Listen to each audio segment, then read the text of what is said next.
O inimigo, ele tem dilacerado toda essa relação homem e mulher, trazendo tanto uma questão de perversões, como também destruindo o verdadeiro elo que une um homem e uma mulher. A Bíblia diz que essa relação, quando o homem se une a uma mulher, ambos tornam-se uma só carne. Isso é lindo diante dos olhos de Deus. Porém, caminha-se para uma banalização, porque já não tem mais a responsabilidade, o compromisso, o amor. Tem sido tratado como algo de somente, mas para a igreja isso não é. Hebreus 13:4 diz: venerado entre todos seja o matrimônio no livro do Senhor. Venerado quer dizer honrado. A honra que Deus tem pela família, isso não muda. Por isso, nós, como igreja, batalhamos e pelejamos para que os casais da igreja a cada dia se amem, se respeitem, cuidem um do outro, pois famílias saudáveis significa igreja saudável. Amém, amados? Eu não posso deixar de falar da minha namorada. São 30 anos de casamento, fizemos bodas de pérola, e sempre que tenho a oportunidade, eu tenho um grande prazer de elogiá-la, pois tem sido companheira, ajudadora, não apenas a mãe dos meus 3 filhos, mas alguém que compartilhamos a vida, compartilhamos tudo e desejamos caminhar junto até que a morte nos separe. Eu amo você, meu irmão. Se coloca de pé. I love you. A escatologia hoje. Sexta-feira que é o Conto de Casais. Sexta-feira nós teremos o Glória. Já começou.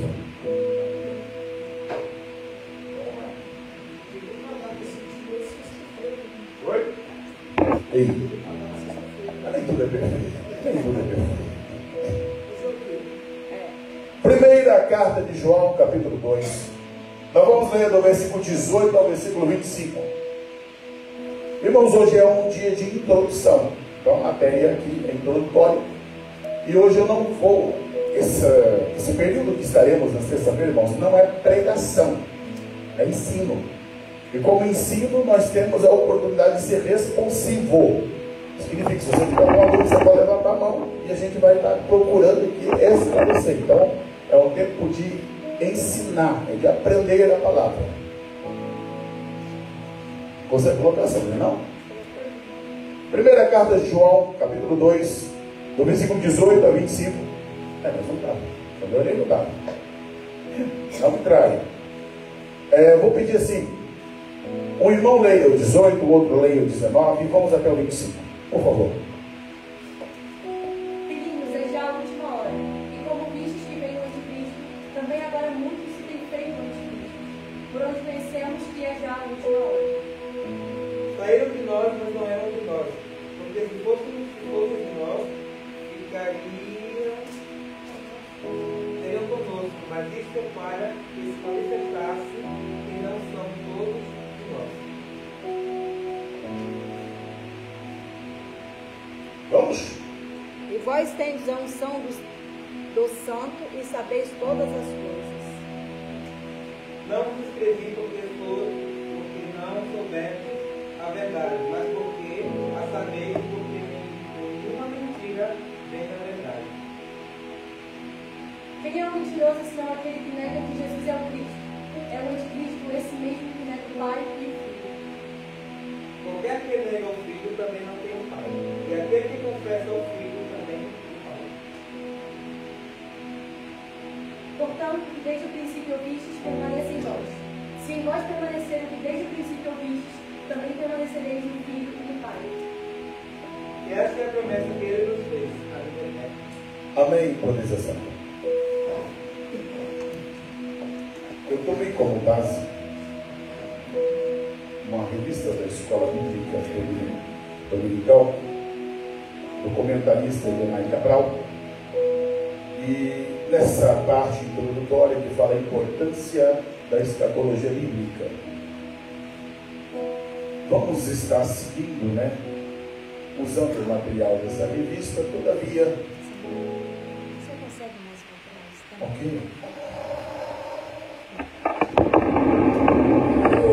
Nós vamos estar, irmãos, tentando nos adaptar, porque o tema escatológico, ele abrange muitos prospectos, muitas caracterizações, e por isso leva tempo, demanda tempo. Hoje é a parte introdutória. A verdade prática diz: a escatologia é uma realidade que envolve tanto o presente como o futuro, e para entendê-la, devemos estudá-la com cuidado e apoio bíblico. Antes de lermos aqui, deixa eu dizer uma coisa. A Igreja Assembleia de Deus, ela tem na sua declaração de fé uma visão escatológica pré-tribulacionista, eu vou explicar. Pré-milenista. E temos uma interpretação do Apocalipse de maneira literal. Por que temos tantas confusões? É o que nós vamos estudar hoje. Por que há tanta confusão no entendimento, na compreensão do aspecto teológico da escatologia? Devido à maneira de se interpretar a Bíblia. Existem várias escolas. A minha função é trazer o mais prático possível para que todos os irmãos consigam compreender. Por isso eu vou evitar os termos técnicos, os termos que não vão somar no seu entendimento. Vamos usar a parte prática para que você saia daqui compreendendo, entendendo todo o funcionamento daquilo que a Bíblia apresenta na questão da escatologia. Essa palavra escatologia, alguém sabe o que significa isso? Vai lá, diga lá. Estudo do fim, que mais? Só ajudando vocês. Está na folha. Está escrito aí, logia. Tudo que tem logia é estudo, né? Estudo, tratado. Escatos, tempo do final. Escatologia significa estudo das últimas coisas, estudo sobre o fim. E as doutrinas bíblicas, irmãos, elas foram trabalhadas no decorrer do tempo. As doutrinas bíblicas, por exemplo, a teologia sistemática, a teologia sobre Deus, bibliologia, a doutrina do pecado, a doutrina da Trindade, tudo isso foi forjada com o tempo da igreja. Não significa que elas foram criadas, não, elas foram trabalhadas. E a escatologia já foi um tema que não foi trabalhado no início da igreja. Quando você estuda a história da igreja, a igreja enfrentou muitos embates, problemas sérios concernentes à divindade de Jesus. Houve um antro de heresias, de sectas que surgiram e que a igreja combateu fortemente. Todas essas coisas que deturpavam a linha doutrinária da igreja. No início, na época do apóstolo Paulo, apóstolo João, havia dois campos perigosos, que eram o gnosticismo e o agnosticismo. João, ele escreve combatendo o gnosticismo. E a igreja teve essa batalha porque o diabo tentou perverter a doutrina bíblica. E os pais da igreja, quem são os pais da igreja? Os pais da igreja é aqueles que deram seguimento aos apóstolos. Até o ano 300 são chamados pais da igreja. São aqueles que tiveram contato direto com os apóstolos e tiveram contato com aqueles que tiveram as gerações, né? Os apóstolos, aqueles que tiveram contato direto e aqueles que foram discípulos desses que tiveram contato com os apóstolos. Então, são chamados pais da igreja. Esses foram quem estiveram trabalhando contra essas heresias, contra esse campo de batalha doutrinária que a igreja enfrentou. Por exemplo, trindades. Esse termo não é bíblico, não está na Bíblia. Mas, no início do terceiro século, né, foi-se muito discutido sobre o Pai é Deus, o Espírito Santo é Deus, Jesus é Deus. Porém, grupos que trabalhavam diziam, não, Jesus deve ser criado. O Espírito Santo não é uma pessoa. E houve toda essa batalha, essa perseguição. Quando você estuda a história da igreja, você percebe que a igreja primitiva enfrentou a perseguição do Império Romano, que, negolava os crentes. Esse era uma linha de ataque, o ataque físico. A outra linha de ataque era a doutrinária, porque a doutrina enfraquece. À medida que a igreja perdesse a força doutrinária, a igreja estaria sendo desmantelada. Louvado seja Deus, irmãos, pelos pais da igreja, pelos homens e mulheres que trabalharam com muito afinco para preservar as doutrinas da palavra de Deus. Há um homem que depois, quando você, qualquer livro que você estiver pesquisando e for falar sobre doutrinária, você vai ver um nome chamado Ário, que era um presbítero. E ele foi onde deu uma dor de cabeça muito grande para a igreja, esse homem. É chamado arianismo. Ário foi quem trabalhou sobre Jesus sendo um ser criado. E foi onde que, então, a igreja estabeleceu, através do concílio de Nicéia, 325, a doutrina da Trindade. Eu só estou apenas dando essa introdução, irmãos, para você entender quantas batalhas que a igreja estabeleceu na luta para que eu e você tivéssemos a doutrina pura. Devido a toda essa batalha que teve em relação a esses princípios, né, da igreja, sobre a divindade de Jesus, que foi uma das partes, vamos dizer assim, de maior batalha de guerra, essa doutrina das últimas coisas praticamente não foi trabalhada, nem na reforma. A reforma foi em 1509. Nem na reforma se trabalhou essa questão sobre a escatologia. A partir do início do século XX, onde há um pastor chamado Nelson Derby, que esse sistematizou o aspecto da escatologia. E é interessante que a gente vai estar falando, né, dessa escola também, mas eu vou priorizar a nossa. Né? O importante é nós aprendermos o que queremos. Se vamos estudar tudo aquilo que os outros dizem, nós vamos gastar muito mais tempo aí.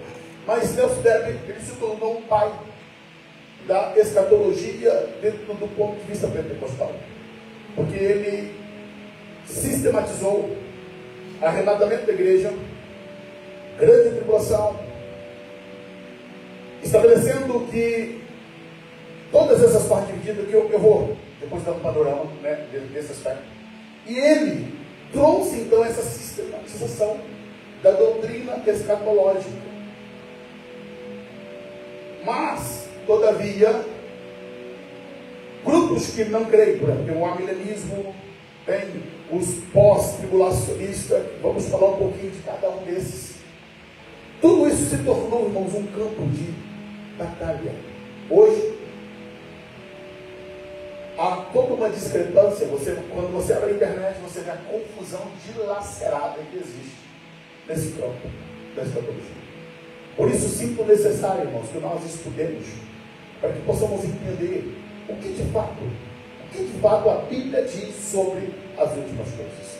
O que a Bíblia apresenta para nós. Deus, ele se preocupou com o futuro. E por isso ele apresenta para nós, porque ele é Senhor do futuro. Só Deus pode falar do amanhã. Como eu tenho dito para a igreja, porque Deus está fora do tempo, e o amanhã já pertence a ele já tem todo o desenho. Como disse, acho que semana passada, tem um texto de Isaías que diz assim: eu anuncio o fim desde o princípio. Deus, a coisa está começando, mas ele já sabe como é que termina.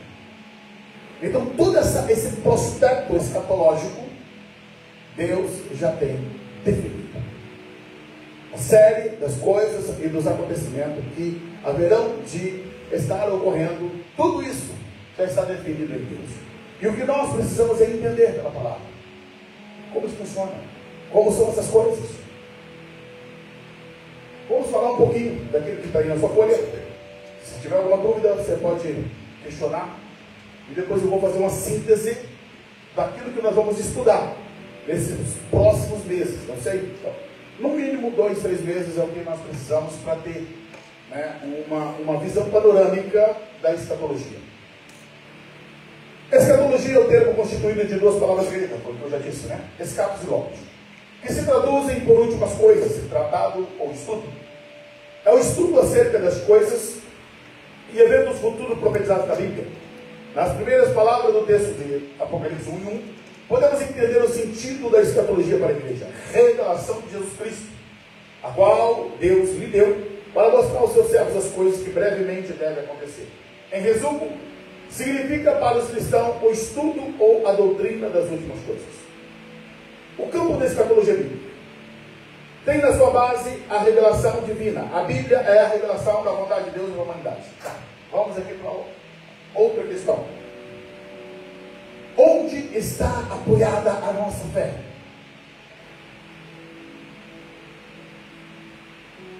Aqui, na palavra de Deus. Pastor, no que nós vamos nos basear a respeito do conhecimento das coisas futuras?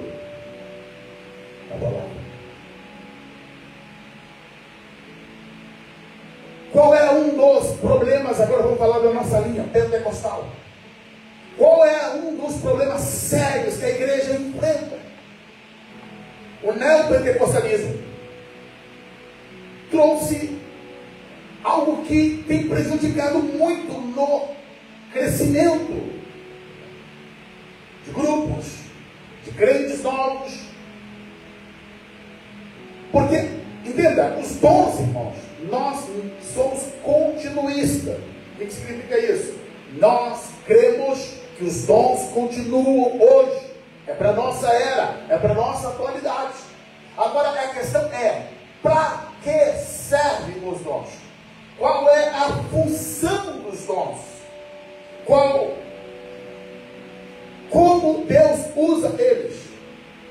Para que serve para a igreja hoje? E qual é um dos problemas seríssimos que envolve os dons hoje? É que os dons se tornaram paralelo com a Bíblia. Isso chega à beira da loucura. Pastor, como assim? A fé da igreja está embasada na palavra de Deus. Nenhuma revelação, nenhuma visão, nenhuma profecia pode passar acima da palavra de Deus. Por favor, Gálatas 1:8. Quem achar aí, pode ler.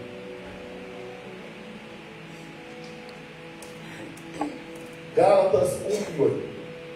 Já está na tela, é só ler. Mas, ainda que nós mesmos, ou um anjo do céu nos anuncie outro evangelho, além do que já nos tem anunciado, seja anátema. Paulo, isso é Paulo que está falando. Ele diz, olha, ainda que nós, quer dizer, ele, os apóstolos, ou um anjo vindo do céu, vos anuncie outro evangelho, vos fale de coisas diferentes do evangelho que já foi anunciado. Paulo está dizendo que seja anátema, que seja maldito, que seja sem valor. Então, toda revelação que contradiz a Bíblia é anátema. Existem igrejas neopentecostais que são 100% direcionadas por visões, por revelações e não pela Bíblia. E isso se torna um gravíssimo problema, porque a base da igreja está na palavra revelada.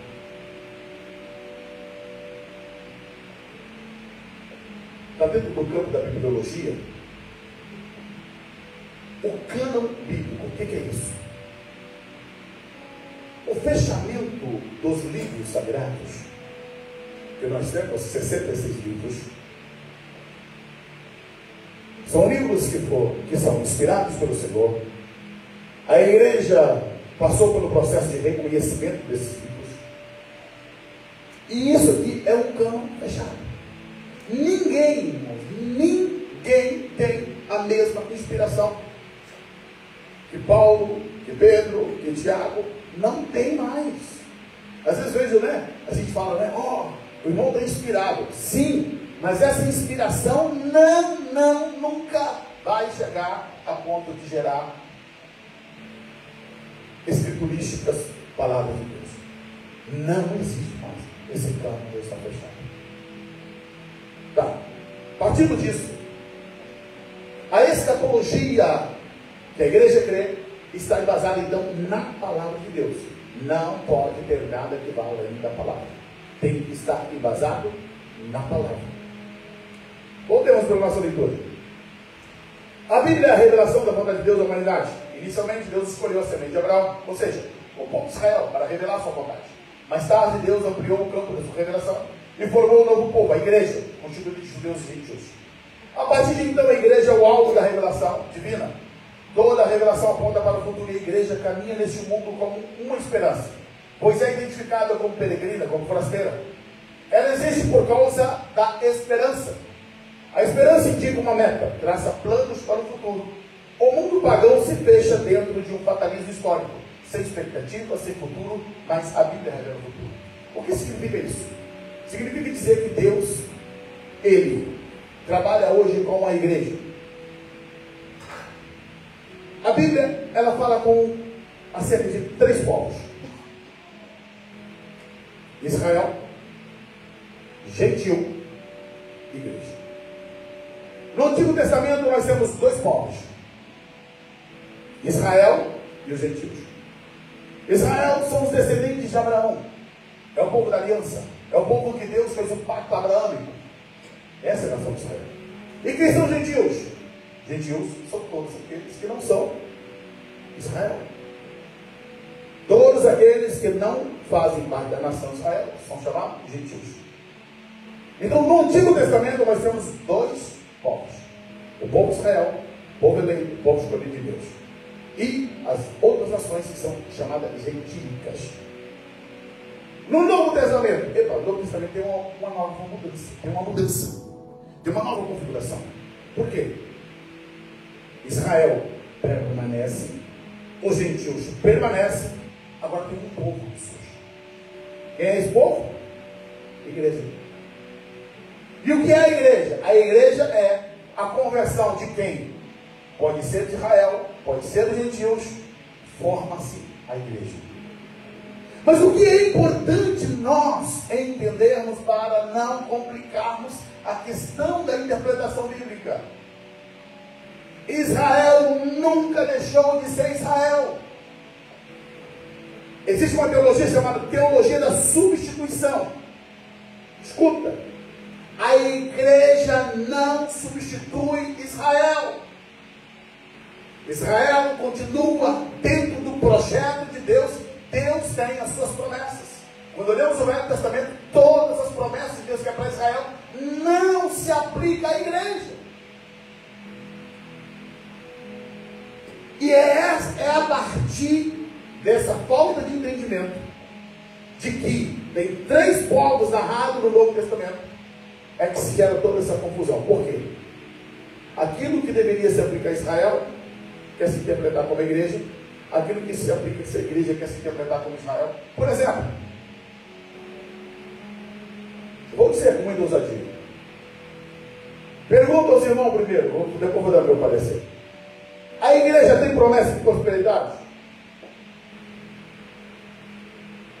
Porque é feito, né? Nós temos campanha da prosperidade, campanha, né, dessas coisas. Tem hoje a teologia da prosperidade. A minha pergunta é: existe promessa para a igreja de prosperidade? Para você que eu liguei isso?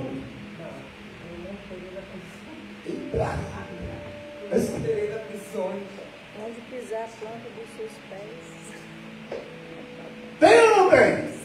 Está todo mundo em dúvida aí, né?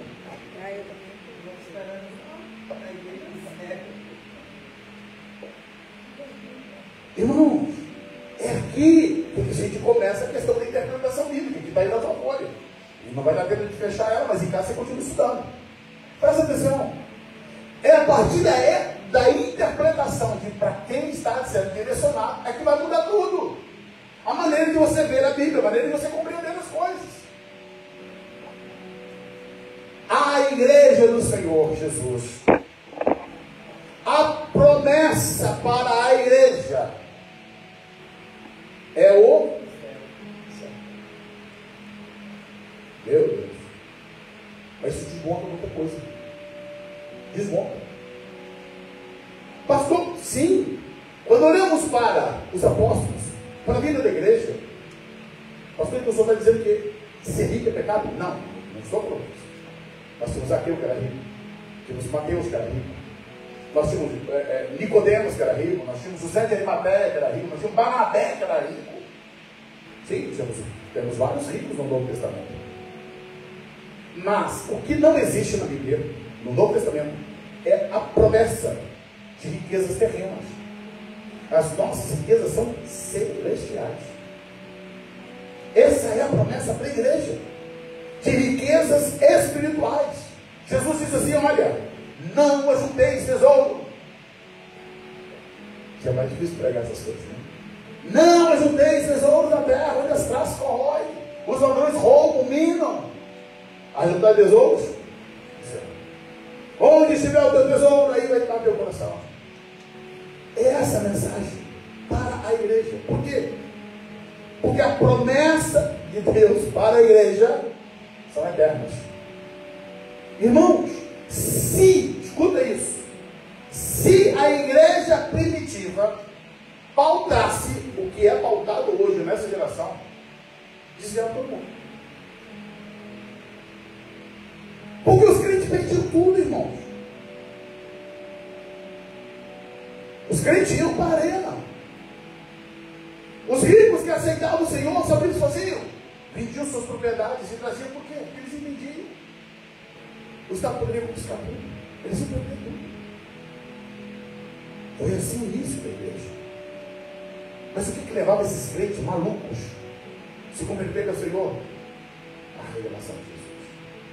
Entenderem que vida eterna, a vida eterna que Jesus oferecia, essa ação do Espírito Santo no interior, era algo tão sublime, que não tinha fogo, não tinha leões, não tinha prisões, que apagava esse ardor de dentro deles.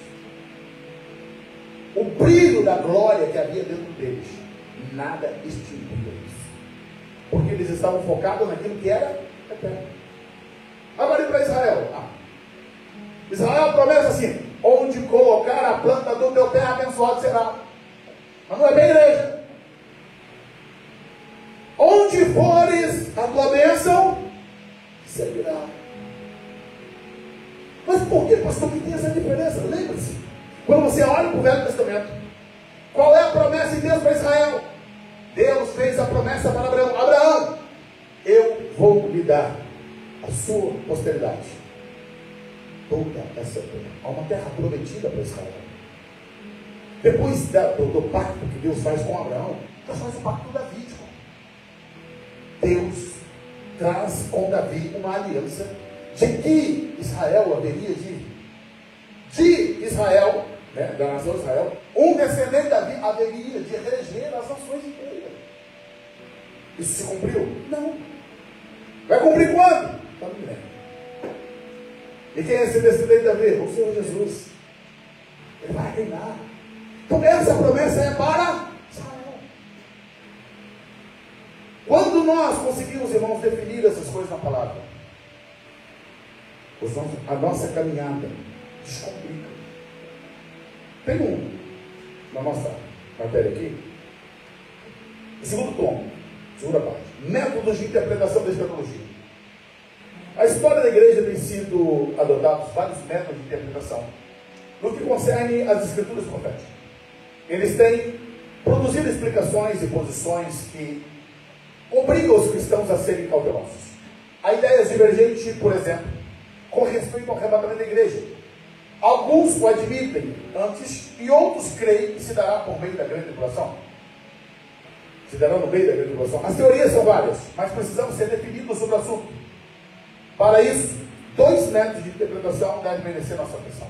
O método alegórico figurado, depois você já lê aí depois, só para a gente ganhar tempo. Você vira a página, vai estar aí. E o método literal e textual. São os 2 métodos. O método alegórico figurado e o método literal textual. A nossa linha de interpretação é literal.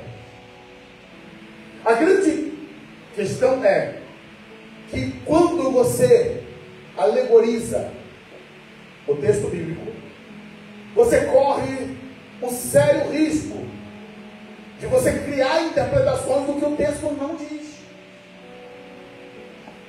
E as escolas que têm trabalhado, como por exemplo, o amilenismo. O amilenismo é a doutrina que interpreta que o milênio começou com a morte de Jesus, porque é alegórico, figurado.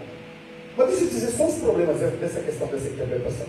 Nós somos pré-milenistas e cremos que o milênio é literal. Jesus vai reinar, conforme diz o texto de Apocalipse 20, o milênio para nós é literal. Jesus ele vai reinar durante 1000 anos. Quais são os problemas que nós temos a partir dessa interpretação alegórica do milênio, por exemplo? Segundo essa interpretação, alegórica, o milênio começou com a morte de Jesus. Mas aí vem um problema, peraí. Se nós hoje já estamos no milênio, Satanás está preso. Gente, se Satanás está preso, fazendo o que está fazendo, com misericórdia, então se soltar o bicho, então vai fazer o quê? Não, misericórdia. E isso é contextualizante, porque quando pegamos 1 Pedro capítulo 5, versículo 8, olha o que diz Pedro: sede sóbrios, vigiai, que o diabo, vosso adversário, faz o quê? Todo o vosso derredor, bramando comunhão, buscando quem possa pegar. Como é que está preso, irmãos? Está preso como? Não. Ele vai ser preso no milênio. Mas o milênio não está acontecendo. Até porque o milênio fala do tempo de paz. O milênio está lá em Apocalipse capítulo 20, mas também está lá descrito em Isaías 64, 65. Ezequiel. Nós temos inúmeros textos dentro do Velho Testamento que vai apontar para o milênio.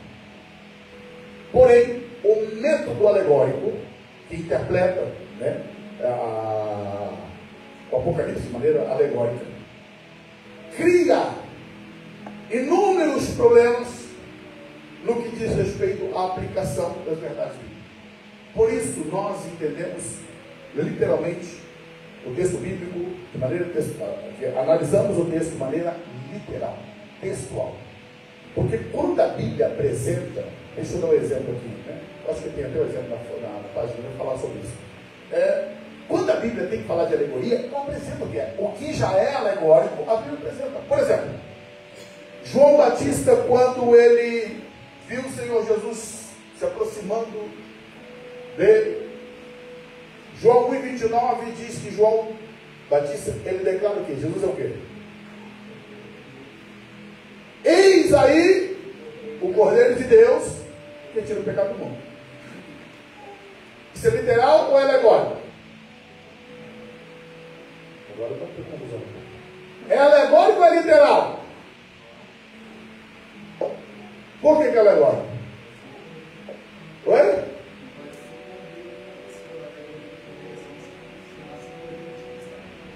Sim.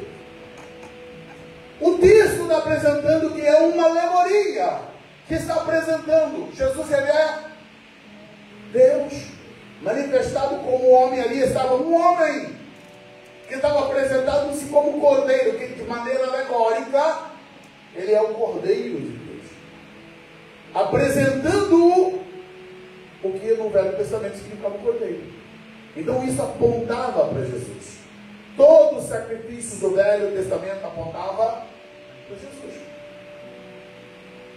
Então, quando a Bíblia define o que é alegórico, já vai estar pronto. Agora, quando você vai alegorizar os textos bíblicos, você faz a sua interpretação seu prazer. E é onde nós temos, né, esse campo vasto de problemas que creio que em nome de Jesus nós vamos ter, né, esse tempo de estudo. Quem aqui não está no grupo da igreja? Só depois avisar a pastora. Eu vou estar colocando no grupo da igreja hoje alguns livros.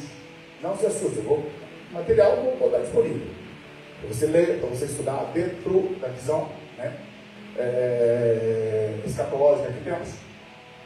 Vou disponibilizar material. Eu tenho um livro muito bom, é pequenininho, é 700 páginas, mas vale a pena você estudar. Tudo isso que estamos falando aqui, para essa aula, envolve pelo menos um campo aí de 50 páginas, para você ter noção. Claro, lá vai estar toda essa questão, né, dos termos técnicos para você entender, aprender, mas lá você, com o tempo, na sua casa, você vai ter tempo para você ler, para você estudar. Mas nós precisamos, irmãos, entender qual é o propósito de Deus para a igreja.